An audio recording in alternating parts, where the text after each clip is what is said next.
my name, Oberstür, later when I came in D lager, I was with two other boys, a Polish boy and a Russian boy on the gate. And that was Obersturmführer Schwarzhuber, who was the commandant. I was his Läufer then, weil Mengele gave me that. I studied these people. First of all, I had to clean his boots. When I came in the morning, he came with these motorcycles. They all had motorcycles. Mengele had what's it called? He was Hauptsturmführer. He had his car because he had to go to. And they came and then he said, Berliner, putz das Motorcycle. Berliner, so I had to come into his office in front of every barrack camp. There was a barrack where the SS did their paperwork and whatever they did, and they were eating there. And the first thing when he came there, Obersturmführer said, Berliner, komm rein, ins Büro. Ja. Stiefel ausziehen, eh? Take off your boots. Yeah, you know, he was sitting there from the back, I had to do it. Like this, you know, I put them up, and I cleaned, you know, I cleaned that day. Like a mirror. But when he took the jacket off, he took his hat off, he put his hat on, what's it called? He was sitting there. That Obersturm Schwarzhuber was suddenly not 6 feet tall, he was 5 feet tall. I studied that. He was nobody. Without that uniform, he was nobody. As soon, Berliner, Jacke an, Uniform an, Stiefel an. And he had that uniform and he closed it up to the top with that thing, and he was a different man. He was a different man. He was a Teufel. He was a sadist. Alle raus! Motorrad putzen. So, that is the life from my side, which I studied. The day came that one day he came to the gate, because on that gate where I was, in die Lager, they all met. Höß came there, Kramer came there, Moll came there from the gas chambers, commandant. I knew them. Irma Griese came there. Irma Griese came, she said, clean my motorcycle, Berliner. I cleaned her motorcycle, she said to me, come sit on my knee, you're a nice boy. Because I spoke German, being from Berlin. Well, I had to play that way, you know, because to survive, my grandmother said to survive, so I played that way. I never hurt nobody. I played along with them, but I was never in their what's it called, because I still, but I used them, you see the Germans, you saw Stalag 17, the film with William Holden and all that, the Germans in one way were stupid, and the schmucks in one way. So, as intelligent they were to their brains, there was always something missing there. There was something missing there. They did that work, not alone, they did it with the Ukrainers, but you could overwhelm them. And how could you overwhelm them? To be perfect, more perfect than they were. So I cleaned this motorcycle, that clean. I went, they had even, it came so far, they had even, what's it called, a little farmery. And I remember one day, he said, Obersturmführer, he had his food in the camp. He had, in the barrack, he had a kitchen there, and they had a Ukraine, a Junge, a Russe, he cooked for him. He made for him French fried and all that. I also profited from that, you know. So he said, go to the farm and get me some eggs. So I took the Russian boy along, because we had to get eggs. And we came, and there was a little farmhouse, like this room, and he saw the chicken sitting there and everything.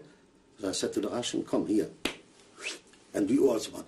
He said, are you stupid? And and if Obersturmführer Schwarzhuber will find it out when it's rausfindet. So tell me something. I said, can the chickens talk? I said, can the chickens talk? You schmuck, they can talk. But you know what happened? I came back. And the next day, Obersturm Schwarzhuber called me into his office. And he was a guy, that Russian, yeah? Berliner. Was hast du da gestern getan, wenn du die Eiers geholt hast? What did you do? Oh ja, Brucher said. That bastard informed on me.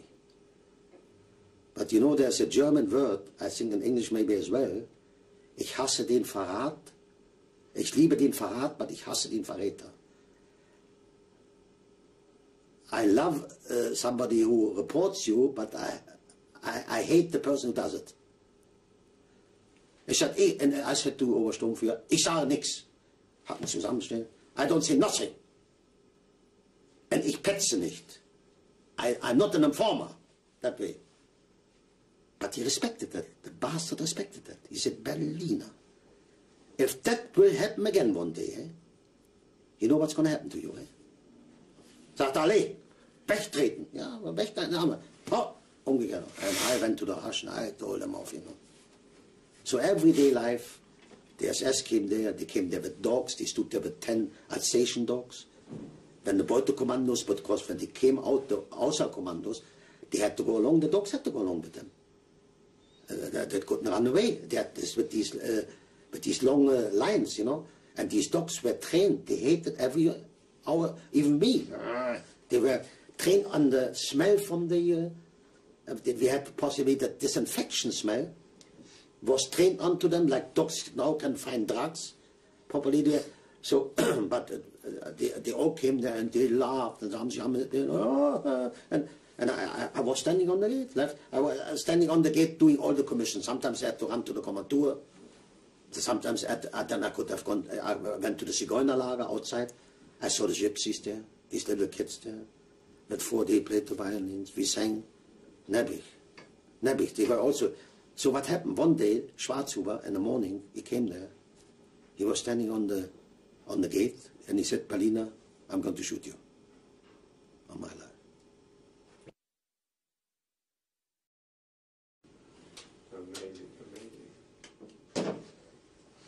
This has to be told. I know, this is really good. That's what Serge told you, eh? You're telling everything. Serge went mad. When he heard it, only a little bit. Serge called and said, you have to.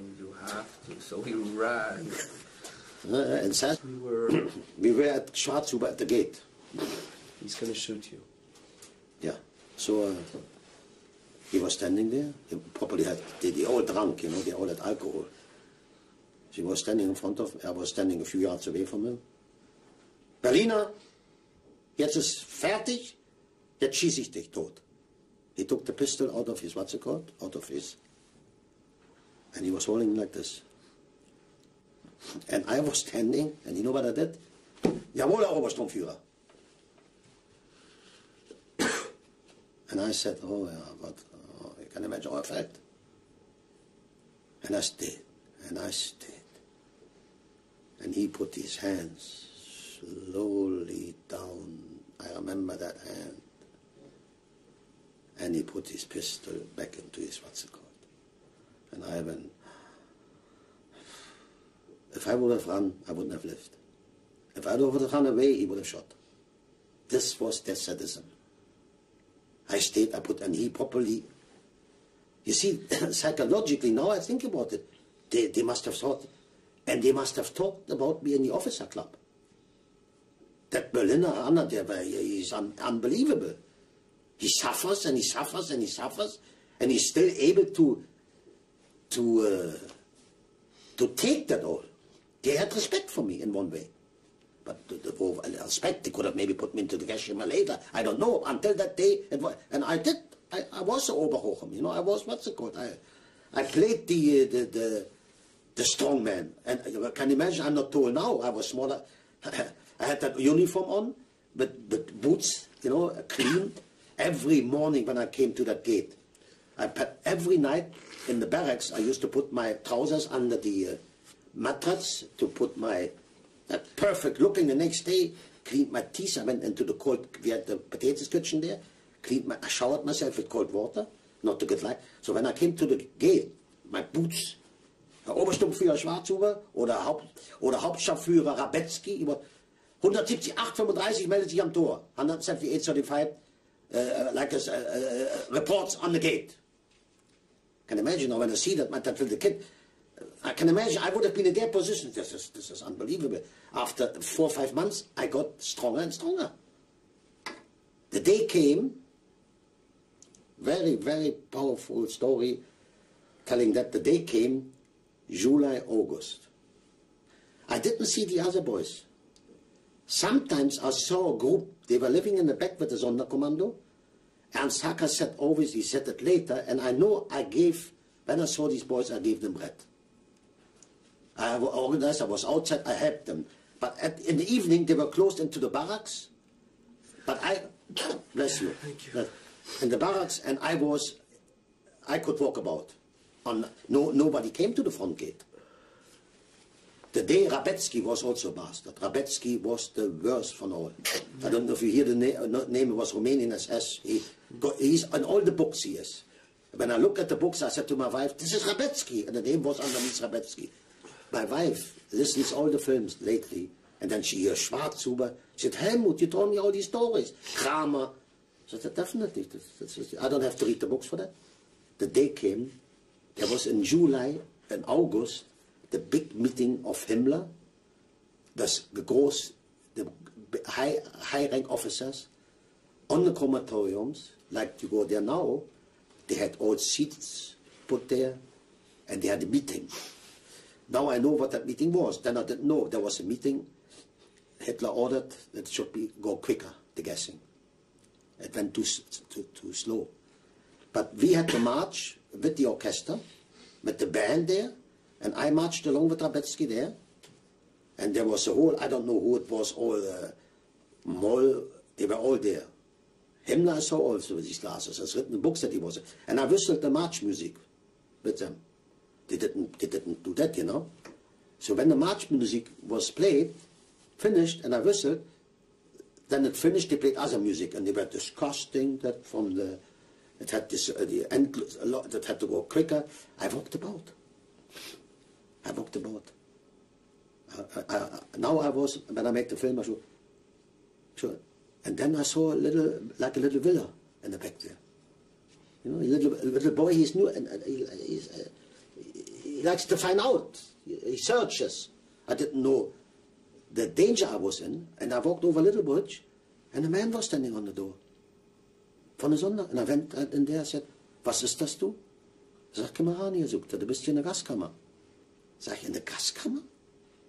Tell me in English. He said, come in. Sagt er, this is the gas chamber.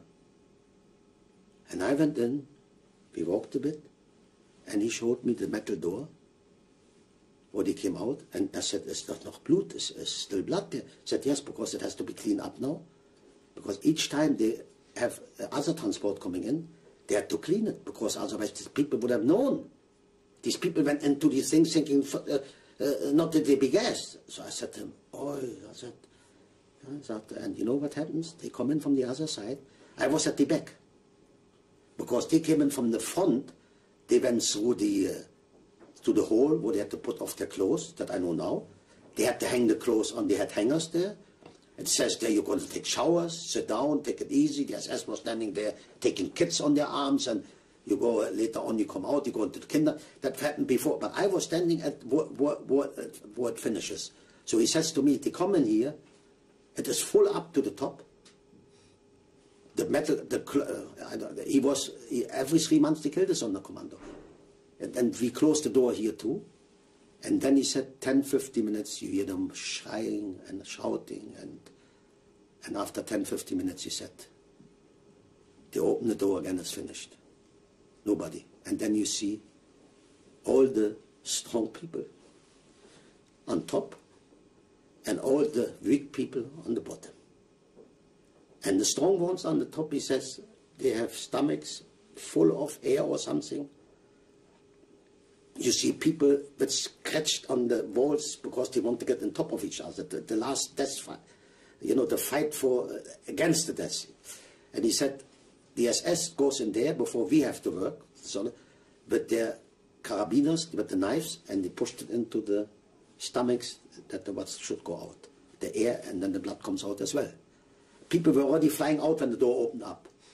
But he said then, I said, then you take them out with the hands then, or what? No, he says, you see these scissors here? Big scissors. They had to be put around their, what's it called? Necks, and they pushed them out like this, he said. And come here, sagt er, come here, mein Junge. Did he know I'm going to live? Was that some kind of holy man? Come here, mein Junge. Here, you see that place? There we take out the gold teeth. We break them out. And by women, we have to look into their, how do you call it, if they have nothing hidden there, in between the legs there. You know? And you see that fire thing here, they hit that arm, there they are put on and put in. And on my life, today I visited, and in July And if one of the SS men would have seen me, Rabetzky, that I went in there and went out of there, I wouldn't have been here. So I looked into the gas chambers when they were working. Today, I can't believe it. I can't believe it. I said, that Serge also said to me, I said, yes, because when I went with the group from the Belgium television, and I said that I go in there, and I was not found out. So that I must be, God must have, somebody was with me. And that Sonderkommando, he is not alive. After 3 months they killed him as well, because I spoke with them. I was in contact with them even when they went out the gates, but but that moment where they had that talk about gassing the people quicker, and I moved around there, they didn't see me, quick in and out, so that. Then I knew, I went back to the barracks with the band, and Rabetzky, the biggest sadist, he used to hit me, oh, blaue Flecke, I had blue. He gave me, when we came into the camp, he said, Berliner, come here. Here's a box of chocolate for you, Tafelschokolade. You whistled in front of the marvelous, in front of the high theater, suddenly. So my life went on in die Lager. And in the evening, when the barracks were closed, that was, you see, in these camps, the SS had everything. They had their own tailor shop there. The Yiddish people, all the uniforms the SS used was made to measure. All the boots they had the most beautiful boots maker. Some, they didn't guess those people they needed. Jewelry, the ones who made jewelry. The ones expert who have to check the diamonds. Properly, they were all guessed after a time. And the ones who made the boots for them, that was all made to measure for. So they had a terrific life. Music they had as well. One evening they wanted to listen to Bach and something. They came and they said, come and play for us. So, day per day went on. Day per day we suffered. People died. The gas smell. The gypsy transport went into the gas chamber. Crying the whole night, these children. Nobody talks about gypsies, that was also treated. Polish people, some of them were hanged because they did sabotage, but I've never heard of a Pole going into the gas chamber. I never heard anybody else who was not Jewish. The only ones I heard was gypsies and the Jews. The day came when we were on the gate.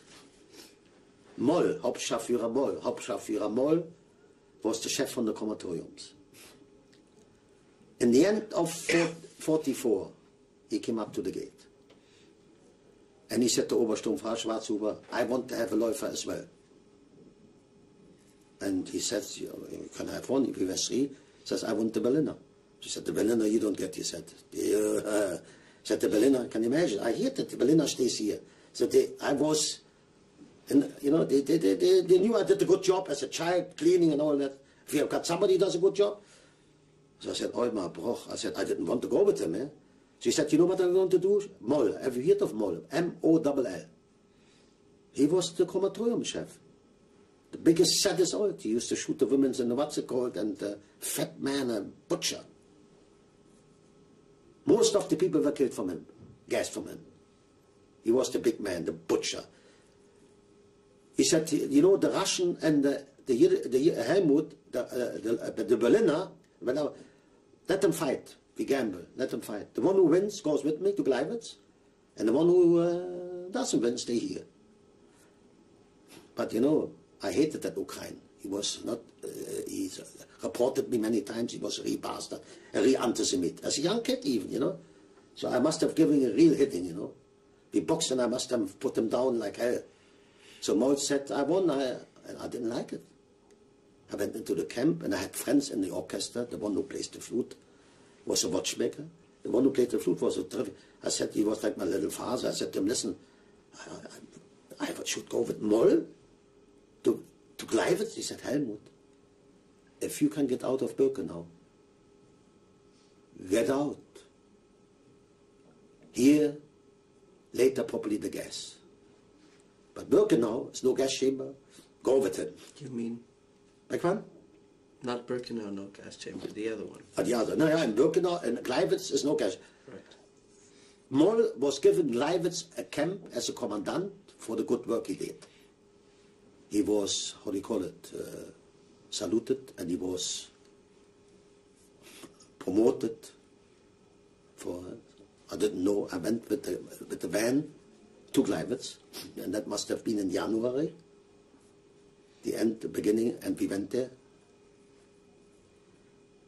And in January, I was on Läufer there, on the gate, but it didn't last very long. The Russians were shooting, and you had the guns and everything. One morning, we woke up, there was no more Moll, no commandants. Most of the officers fled. We were by ourselves. All by ourselves. But the Ukrainians, SS, and these little bastards, these real, you know, the ordinary sergeants, they didn't let us stay. They said, you have to march now. What month was this? This must have been in February. February or March, something like that. In March, yeah, March. That's March. 45. 45.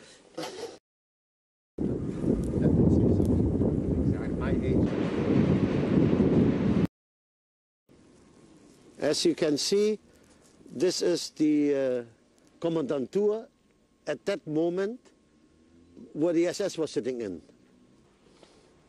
As you can see, this is the Kommandantur von the SS commanders, which were here, the officers. And I used to always walk around and move from the family lager, B2B. Sometimes I had to take up letters or whatever and bring it here. Because this was my territory here, you know. I walked about like anybody here, like the SS. So if you go nearer, you probably can see there is something set that is the Kommandantur. Was this an open space, or were there? No, this is well, look, this actually is like you see it. As I told you, every camp had in front of it barracks, offices, and these were buildings, little buildings, with the entrance from one side where the officer, the Hauptsturmführer was, and he had this office, and all these different camps were standing here. And properly, when they counted, they had to count the prisoners. All the papers went here. It's like the book, you know, a bookkeeping office, you know.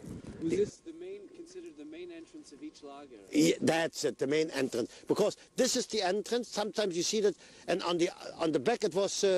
There was no entrance. This is the entrance. A, B, C, D, E, F, all the different camps. This is the way it was. So after the selection, when people were sent into the camp, from which entrance would they have come? No, but sometimes you see, the elections itself was done on the ramp as well. The Lagerstraße. Some people who arrived from some transport, the crematoriums are right in the back there.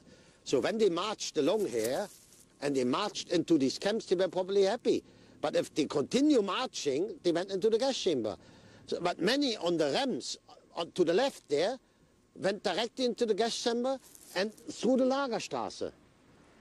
And through the other way. But we, the ones, when the selections were made in these different camps, they had to walk out of here, but he never said you go into the gas chamber, he said you go into another camp. So what always happens, you walk straight on.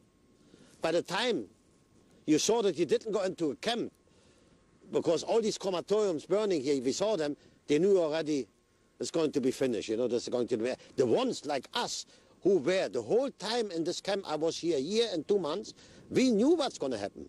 So when we were on the move to go somewhere, we thought it was in the gas chamber. When we were selected, and I came out of the family lager, and we walked to the left, and Mengele said, yes, I'm going to make you a Läufer, but was it true? I don't know. But when you walked towards the D-Lager and suddenly you said left and you went into the D-Lager, then you were happy. You know, oh, it's true. But when you knew you were going on, then we knew the ones who were here was the gas chamber. Like I told you, there was the whole family transport who went in the beginning, beginning 44, into the gas chamber and were singing the Atikva the whole night. And we heard them. Because you see, this camp over there, look, how far was it from the crematoriums? Look, cold, ice cold at night. It's even quiet now. All the sounds you can here from what's going on here. From distance you can hear the sound. So we in the camp, we saw everything. We saw all day and night the crematoriums burning. Could you tell us a little bit more about that? And this was the Kommandantur, where the hearse and all the big shots were standing and the officers working. Go there and you can photograph it. And every order came from here, and all the counting which was done went there. Was filed in that building, because the cross on top of it is nothing. They put the cross on it later on. This is the Hauptkommandantur von Camp Birkenau.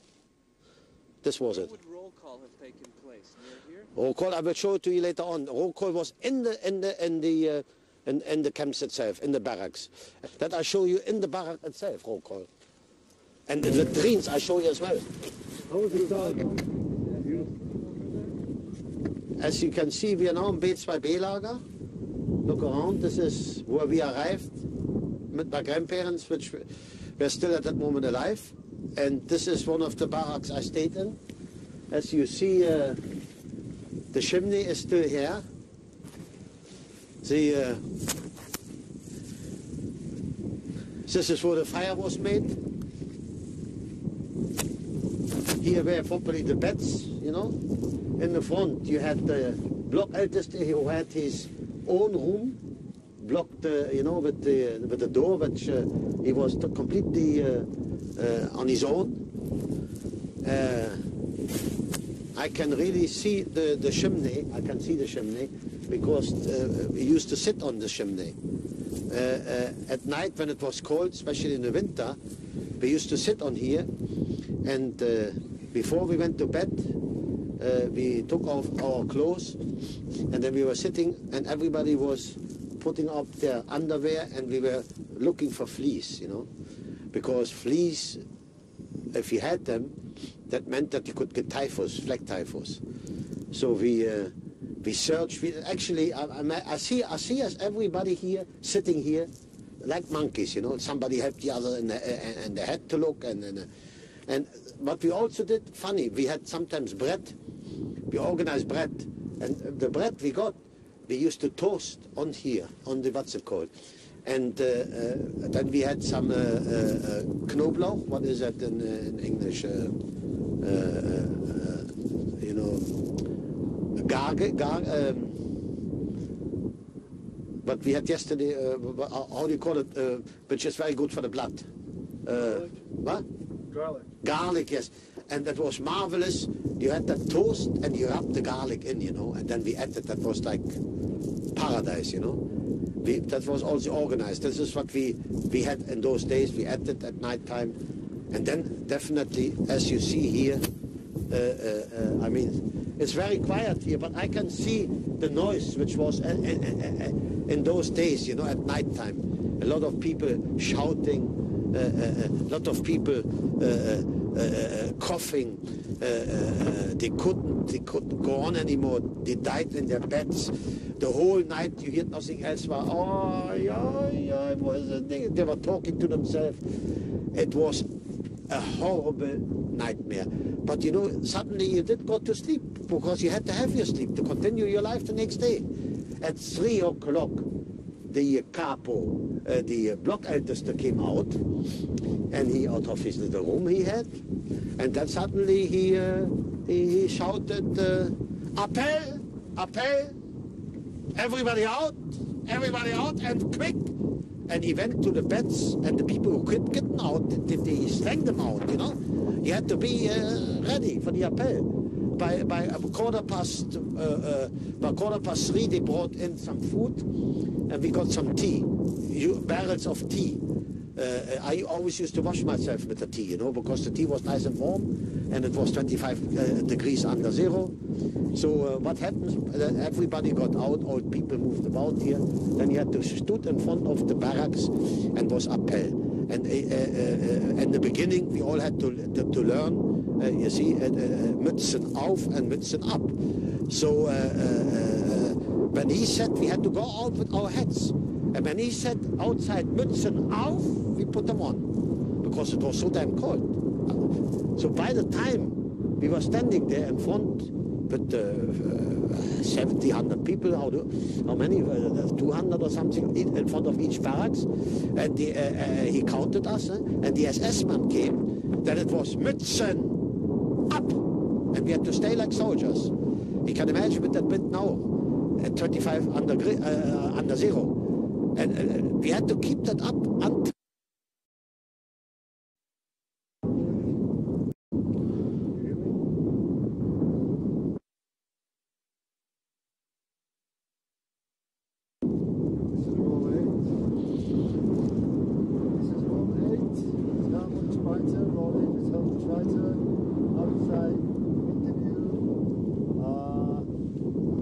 outside interview in Birkenau on January 28th. On location, on-site interview.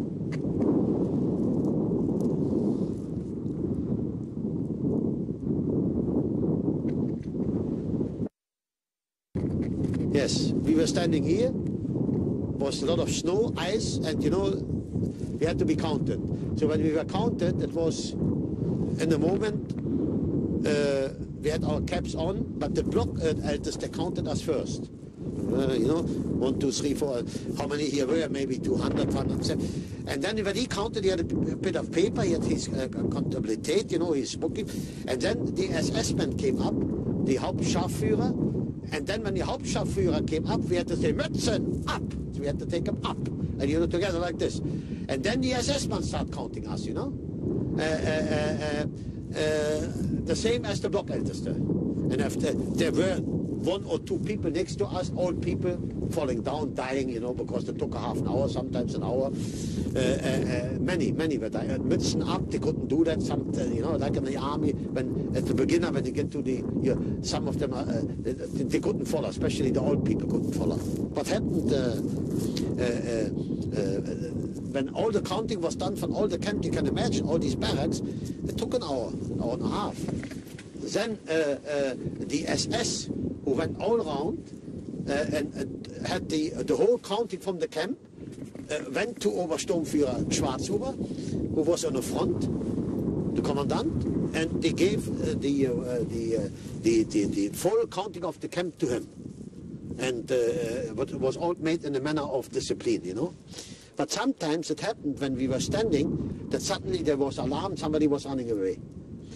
I remember staying here sometimes 5, 6 hours in the winter until they found those people, the ones who escaped. So we were, can you imagine, 6 hours? You can imagine how cold it is now. Standing here, and I went through that as a child, and I'm still alive. It's unbelievable, because many people fall dead. And after 6 hours, when they found them, they brought them into the camp, and they were set on the front of the camp. They were set on chairs. They went out with dogs, with SS dogs to fetch them, and they were already dead. They shot them through their mouths, eyes. They brought them in and put them on there, 3 of them, and tied them up on the chair. And then they say, abtreten, and then we were allowed to retire from our appel, but we had to go all up there to have a look what happened to these prisoners. And they said, wenn ihr dasselbe tut, if you do the same, but these read it, you will also end up with the same thing. And this was every day there were those surprises. You got out of the barracks. Each morning there were about 20 bodies lying here in front of the barracks. These 20 bodies, can you imagine? In front of every. They were yellow, they were green, dead. But you know what surprised me a lot, which I'm thinking about now, when you looked at these poor people, you know, they because nobody closed their eyes. When you die, you know, their eyes were open, and they looked happy. They laughed, like they were laughing. They were entlöst. They were, you know, they were happy they died, because for them it was marvelous. You saw that their faces, that they were happy. They were not people who, like usually people when they die, you see, no, their eyes were really laughing. Like it's finished, I'm happy, because they waited for this. Everybody here. This was walking next to us, you know. This is the half of us, we were that. So you didn't want to accept it, because that's why you fought through it. So every day in the morning, that was the same day. Same thing. People dead in front of the barracks. Then they had to lie there, because when they had the appel to count them, then the SS allowed them to put them in the back. When they were put in the back, right there in the back, there was like you could put coal on it, were all corpse. Then the roll commando with the wheels fetched them, and they put them on the what's it called, on the full of every the whole lot, and they took them through there, through the gate, and up to the gas chambers to be burned. Because as you can see, the gas chambers were around here. Now you can really notice how near, because people say, did you see them burning? Look, we were in the middle of it. In the middle of it. We heard the smelling every day, the flames day and night, the smell we got used to. Because it was a funny smell. When you burn human meat, let's say meat, human beings, it's a funny smell. You keep that smell. And but after you lived here for a year, you got used to it. You got used to it. But you did hear at night time, when they did some of the gassing at night, you hear the people crying and shouting. You hear the sound. Look, you're standing here yourself now. You're witnessing how quiet this is here. There's a wind. But if somebody would be over there and shout, you hear him over here. You hear him. This is like an echo. This is, I don't know, every day you had that sort of, what's it called, surprise, and you didn't know what's going to happen. Can you tell a little more about in relation to your job? Yes, yeah, but you see, actually, then I got my job. At first, when I came here, I looked towards the orchestra. That must have been in the middle there, the barracks there, where there was the orchestra playing. When I went directly there to ask him if they were the half from the ghetto swingers from Theresienstadt, and I met two of them. I went in there, oh Vicky, and we were so happy, and I started playing with them and singing with them. And there's also the woman Elsa who lives in Israel. She wrote a book where they took the baby away from her. Elsa, I don't know her second name. Actually, that woman. When I went to Israel for the Holocaust survivor, I met her there, and she remembers me as a Läufer. And that woman, something awful happened to her. You know, she had a baby born in this camp here. And Mengele wanted to take away the baby from her. It's a known story, and I knew it. I saw it. And when she went to appel, she was hiding it under her, what's it called? And Mengele found it. And the story is, on the end, he was treating her so badly that he tried something with her. He experimented. He tied up her two bosoms with strings, that she couldn't give milk to her child. She explained it as well, to see how long that child could exist without her milk. I think it was 7 days. She tried always to feed it, and it was impossible. They gave her I don't know, they made some milk out of something, and they put it into that barrel, and they fed it that little kid, but that little baby couldn't survive. And on the end, her friend said, you know, your baby is dying, and she didn't want to accept it. And she said, listen, let me take away that kid, and let's give it an injection or something to kill it, because there was somebody from the medical hospital which we have, and Elsa didn't want to give it, and she said, if we don't give it, you will go also to the gas chamber with that kid. And she had to give her baby. She's known. She explains that she is a known person in Israel, and that's why she was alive. And I met her. You see, such things Mengele did. And this is unbelievable. This happened here in this camp, and I know Mengele came, you know, with his Mercedes, and that was on the 14th of July, 44, and he didn't come in for his experiments.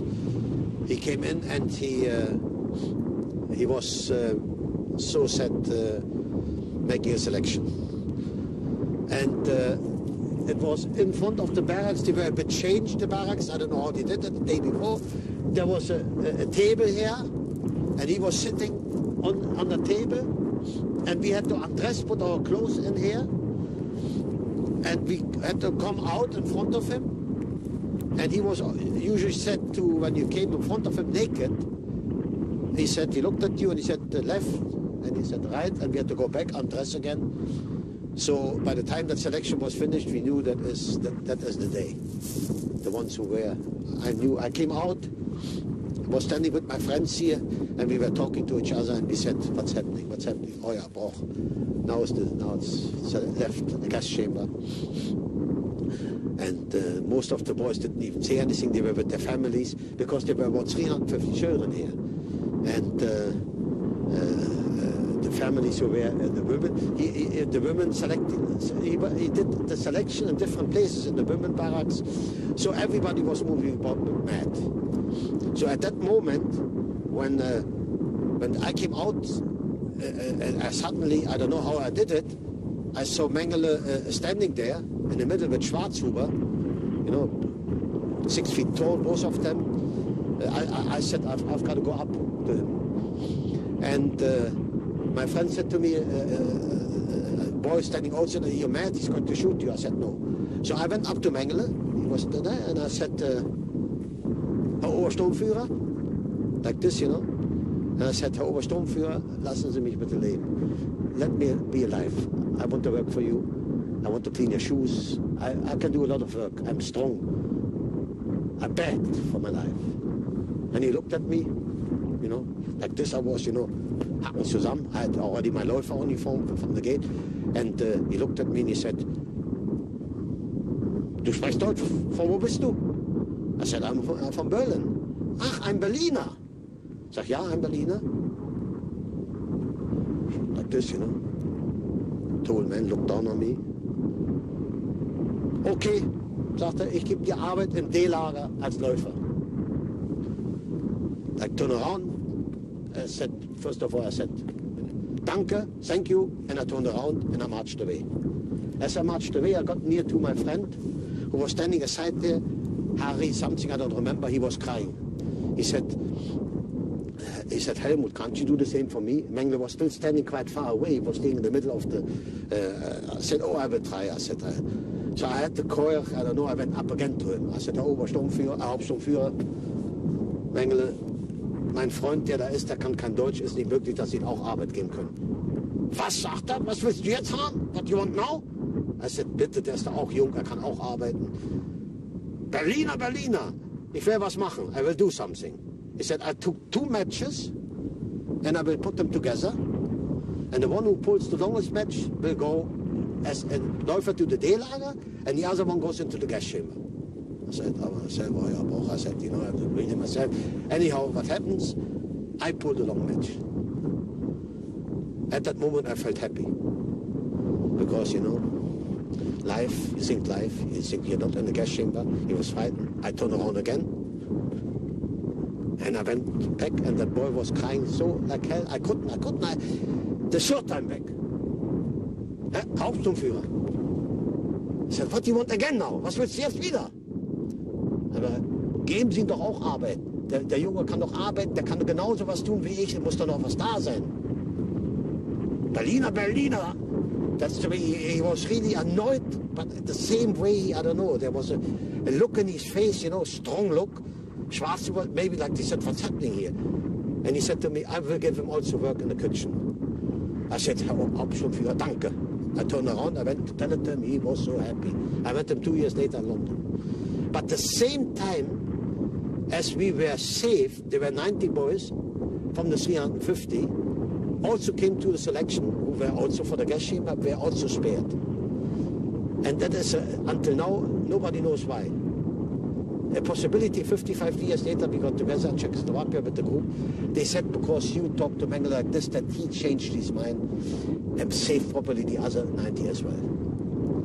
That is the selection from 1944 and July the 14th that these boys of 90 were saved out of the selection. I marched a few days before into the D-Lager and they followed then a few days after into that D-Lager as well.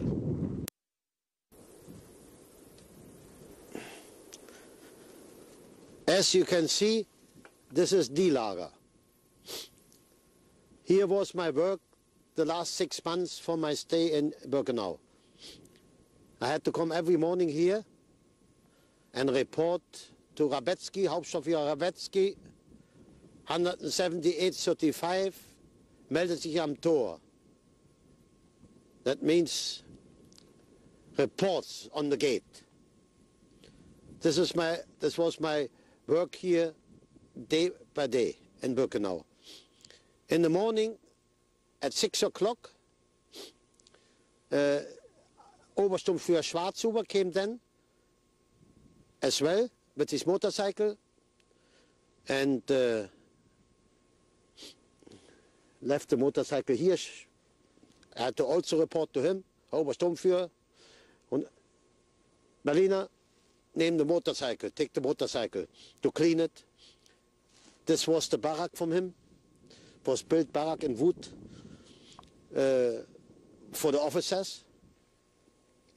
The commandos at 6 o'clock had to march out here. As you can see, on the left there was the orchestra playing, the march music, and they marched out here. There was 2 other Läufers with me here on the gate.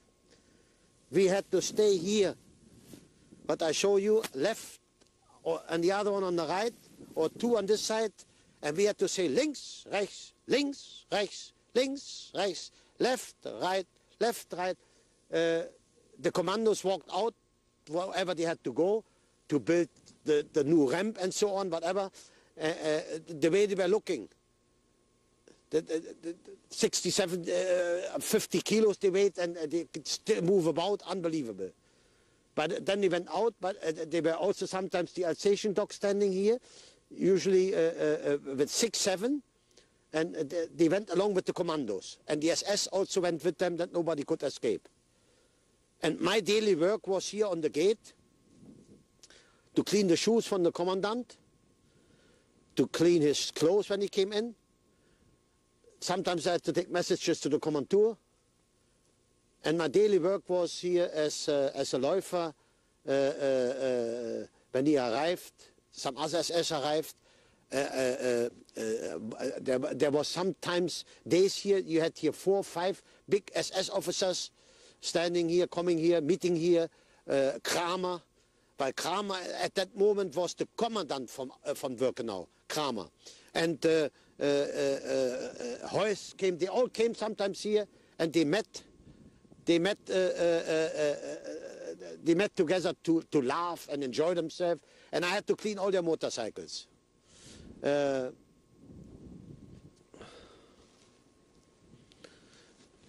As you see, the camp, how cold it is now and how cold it was then.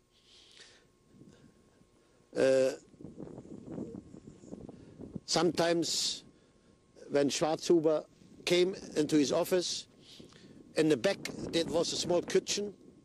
There was a Ukraine SS who made he had to cook some food for him, eggs and sometimes with some pork and with French fried, and he gave some to me as well. So this is the life from D-Lager. As you can see, I'm standing here. I can't believe myself after 52 years after I'm back here and telling the story to the American television. It's unbelievable. It's not thinkable what happened here with, in those days.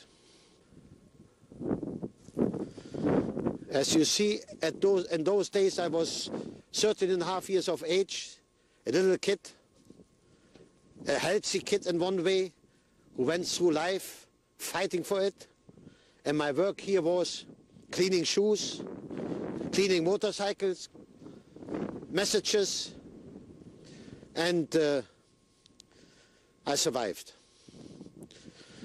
It is today unbelievable. It's a miracle that I'm here. I stayed on this gate. I sat down there because we sometimes had a half an hour off in the sunshine when it was not winter, and at the grass which was in there, and sat in the sun and enjoyed my life as those days. Life was precious. Every day you survived and you knew that the gate closed and the SS went away, and this was the Mengele. Then you knew one more day. In those days, death walked aside of you. So life was precious. Yes, on 44 August, I came here with the orchestra, Rabetzky, and we marched in from the D-Lager, through the backs there, not this. And we arrived there, and they must have put up, you know, stands where the SS could sit, and that was in the woods. And all the big men were here, Himmler, and the rest, the Kramer, Schwarzhuber, Mengele, and they had to play to them music. At that moment I also whistled a march song. But when it was finished, that I did my whistling and they played on, then they had a meeting. The meeting was that Hitler properly ordered that the gassing from the Jews from Hungary which are coming in doesn't go fast enough. They had to do it quicker. There was a big argument, and they got together to talk about it. I came from there when they played again, and they were occupied. I walked around a bit like I'm doing now. As a little child from 13 and a half, 14, I was nieuwsgierig. That means to say I wanted to see what's happening. What is this here? And as I came towards, either I came this way over the bridge or this way, it doesn't matter. I mean, but I saw a man standing on the entrance. But you got to remember where you're standing now with your camera. This was a building, quite a nice building. It looked like a villa. And I came in, and he stood there. I mean, now I know what danger I was in. And I said to him, I don't know if the entrance was here, the entrance was there. I went in. And he said to me, hello. And I said, yes. He spoke Yiddish. So I said, was ist das du? So he said, you're here in the gas chamber. I said, what do you mean in the gas chamber? That's why they're killing the people. Gassing them and burning them. So I said, what's happening? So he told me, I can remember, which is very, the iron metal things. This was the, what's it called? The room. They came in there. This was the room where the metal doors were. This was the other part of it. As you can see, there, they came in, and that was probably the undressing hall. They undressed there, and they had even to hang up their coats. I didn't see all that, but this is later on it was mentioned like this. But all I saw here was that room, and that is the gas chamber. They came in from there naked, and when I asked him, I said, there is still some blood there. He said, yes, because we have to clean it quick. By the time the next commando comes in, the next people from Hungary, whoever it is, they have to clean it up that they don't see the blood. Otherwise, they send something. You see, the SS, the systems, they all built that up. The SS knew that it had to go very clean, you know, that nothing could have been stopped. So it cleaned it up that it looked like the real shower room, you know. So what happened is, I saw and I said to him, I said, what was it then? The metal doors. So he said, yes, metal doors. They went in at the other side, and that this metal door was closed, and they filled them up as much as possible. And when they were in there, he said the gas was thrown in, Cyclone B at that time, and the death, the fight against the death must have taken 50 minutes, he told me. It was shouting going on, crying going on. He heard it all. He spoke some Yiddish to me. Nothing went on at that moment. You see, the Sonderkommando is like being in a theater. They didn't come in the front, they came in the back. Because in the back they had to do their job. In the front, our people came in. And this was the end stage. So he said when they opened the door,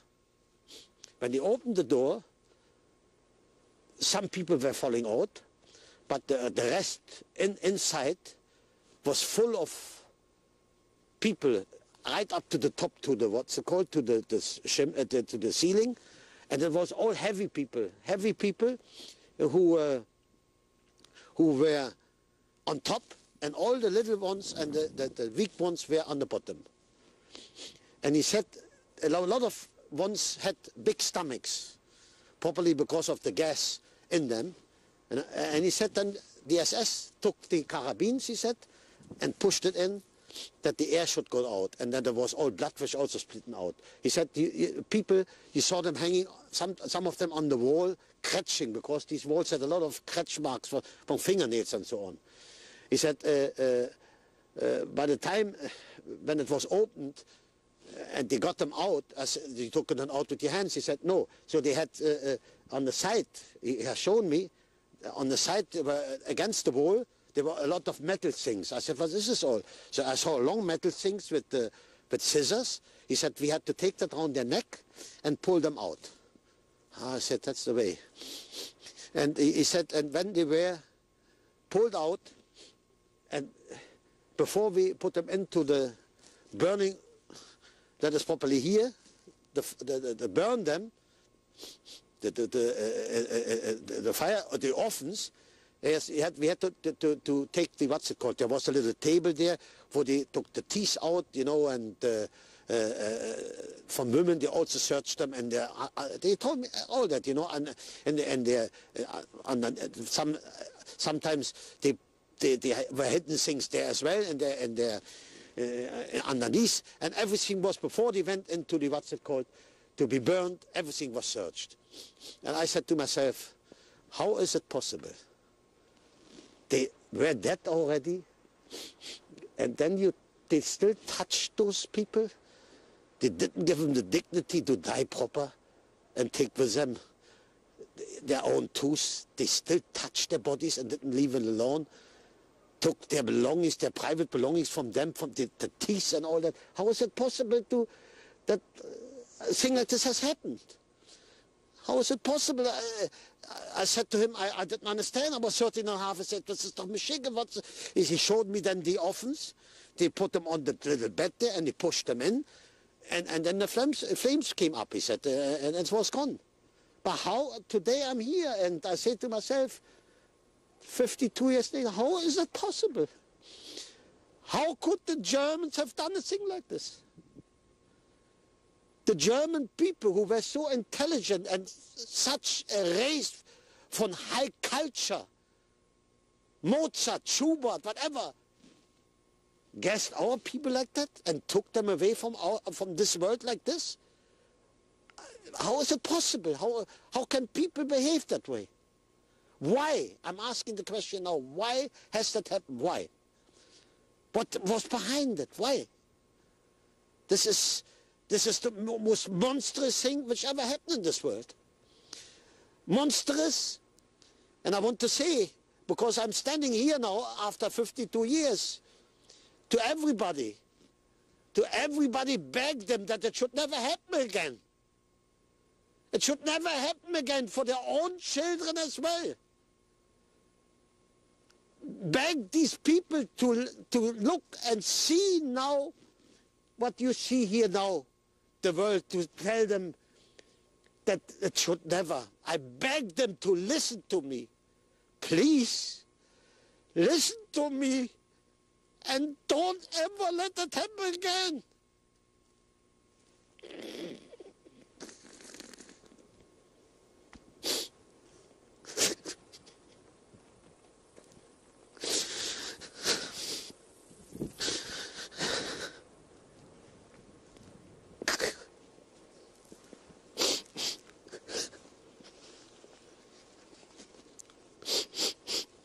Oh, wo are you all?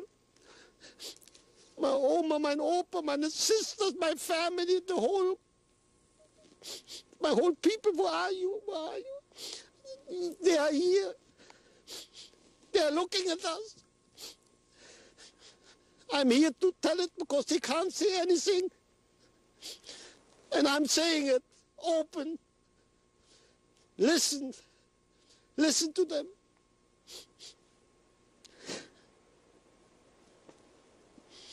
Oh, yeah.